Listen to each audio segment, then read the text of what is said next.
What's up, guys? It's Jordan from Blackwater, Japan, and today we're going to show you how to install an aftermarket radio into your 1992 to 1996 Lexus ES300. There are three main parts to installing an aftermarket stereo into your vehicle. Number one is taking the old radio out. So taking apart your interior and removing this stereo. Step two is putting your radio inside of the bezel and putting the aftermarket radio bezel together. And then step three would be obviously the wiring of the stereo, and today we're going to go over all those things. Alright, guys.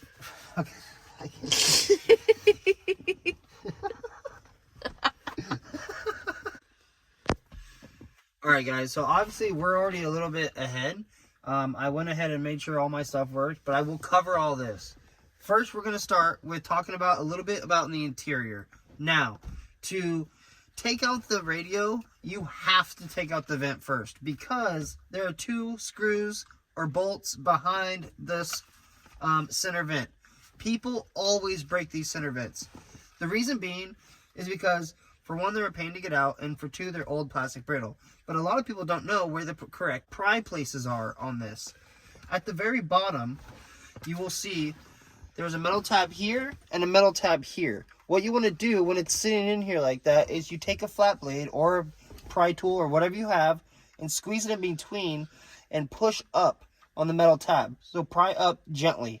Try not to pry right here, but back down and pry against the metal tab. You'll hear it almost click when you're doing that. And when you do that, you kind of just pull it out and then come to this side, pry, and pull it the other side. That will come right out. Then you will have to take apart your shifter. My car is a manual, so my shifter is very simple to take off. I just unscrew it and pull up on the shifter bezel, and it comes right off. Yours is probably an automatic.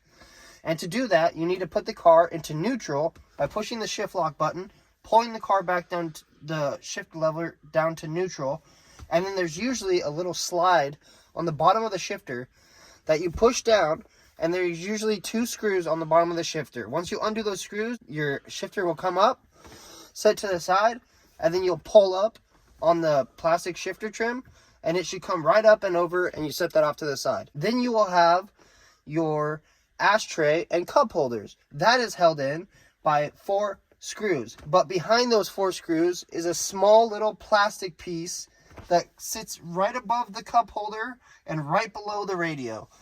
To get that plastic piece out, you basically just take your 2 hands like so and put it underneath and pull up and out, and there's just 2 little tabs, and those will come right out. And then you'll see the screws. There'll be 4 small screws for the cup holder, and you'll take those screws out, pull that out. That will have 1 connection for the cigarette lighter. You take that out, set that to the side. Then you will be able to take out your radio. Now, your radio is going to have 2 screws up here, and I believe it's just 2 more screws down there. 4 screws, that should come out, and then you'll unplug all your harnesses. And to access your amp, which you will need to do, you need to take out the passenger seat, which is easy as cake. It's 4 14-millimeter bolts. You move them forward to access the back 2, then you move it back to access the rear 2, and then you just unplug the plug, and I put it up here on my passenger seat. Not ideal, but you will need to access this amp.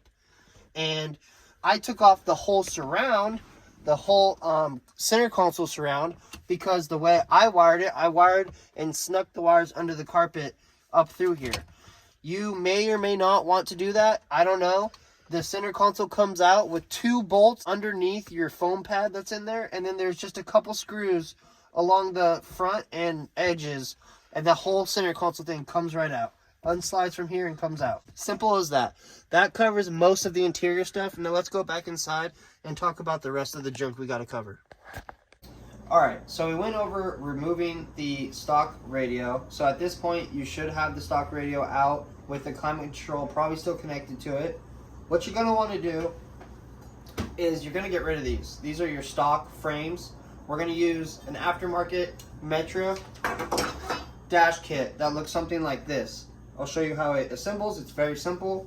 But what you're going to want to do is you're going to want to take the climate control off of your stock stereo bracket. Super easy, just a couple screws, and then you'll switch it over to here. So first things first, this kit comes with 2 of these side arms, 1 for each side. I'm using the single DIN kit. The double DIN kit's probably a little bit different, but the same scenario. The number is 99-8150. It is for all 1992 to 1996 Lexus ES300. I am using their single DIN kit with their reverse harness, the one that has the RCAs on it. So what you do is you take the arm. They are labeled left and right side. So you'll take one arm and you'll just do 2 screws into the side of your climate control and another 2 on the other side. After that, you'll take your cubby, and your cubby really just pops into this front bezel piece here, and it holds in by 3 screws on each side. Comes in the metric kit. And then after you get the bezel in, you can screw these smaller plastic tabs on the side of your aftermarket radio, and then that just slides in through the front in this bezel here. And then you put the little plastic trim piece through the front as well over the radio. You should have something looking similar to this. Since we covered the removal of the stock stereo and the installation of the plastic housing, you should be ready to tackle the wiring. With the Lexus ES300, you are going to use this reverse harness that comes from Metra and plugs into your stock radio harness on your Lexus ES. So for this harness, only thing that we're going to use from it is the power, ground, and the constant turn-on wire. And I believe we're using the amp turn-on wire as well that's wired in to make sure the amp still powers on. What I didn't know about this car is that the wiring for each speaker doesn't actually come to your stock stereo harness. It goes to your amp first. So you're going to want to pay attention to the amp. You want to mess with the blue plug harness on the amplifier. That is the one that we're going to be modifying today. So what you basically need to do is you're going to wire up your positive, negative, and ground and your amp turn-on wire from your reverse harness to your aftermarket stereo harness here, and that's going to plug into your stock radio harness clip here. So once you got the power, the ground, and the constant 12 volt and the amp turn on wired up, you can actually test that you're getting power by plugging this into the back of your radio and making sure that it at least turns on. You won't have sound yet, but it will turn on. Next, you will have to look up a diagram that I will show you here shortly about how to find each color speaker wire to left front, right rear, left rear. And there's also more information out there if you want to wire in your tweeters and your squawkers. Lexus calls those ones on the dash squawkers. I don't know why. You will mess with only this blue plug here. Can you see this blue plug here? This is the one you mess with. You can unplug them both and move the amp out of the way while you're working if you need to do that. So I'm going to show you which colors go to where next.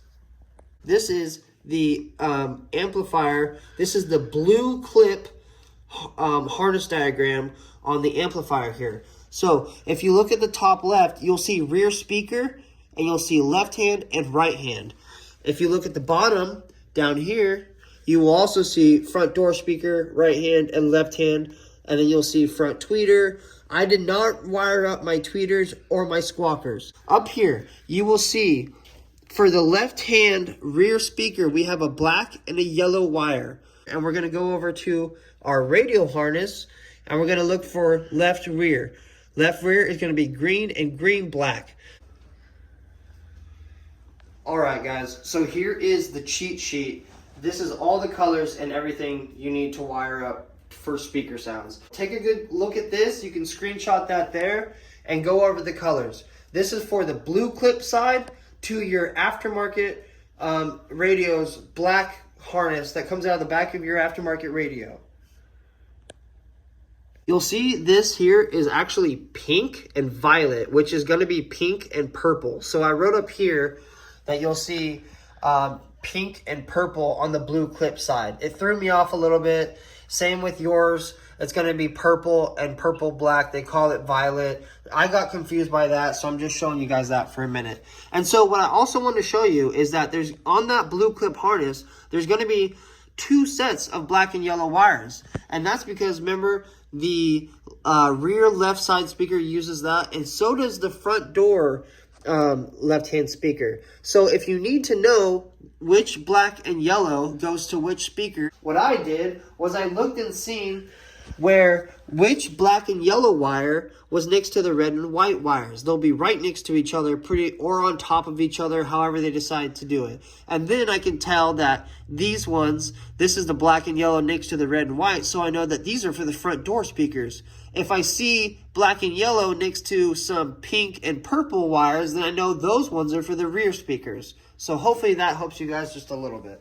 Alright guys, so that covers most of everything. I covered removing the stock stereo, putting together the Metra harness, and the Metra stereo bezel, and the wiring. I went over a bunch of stuff. I know that there's no videos out there with this year, or this model year car.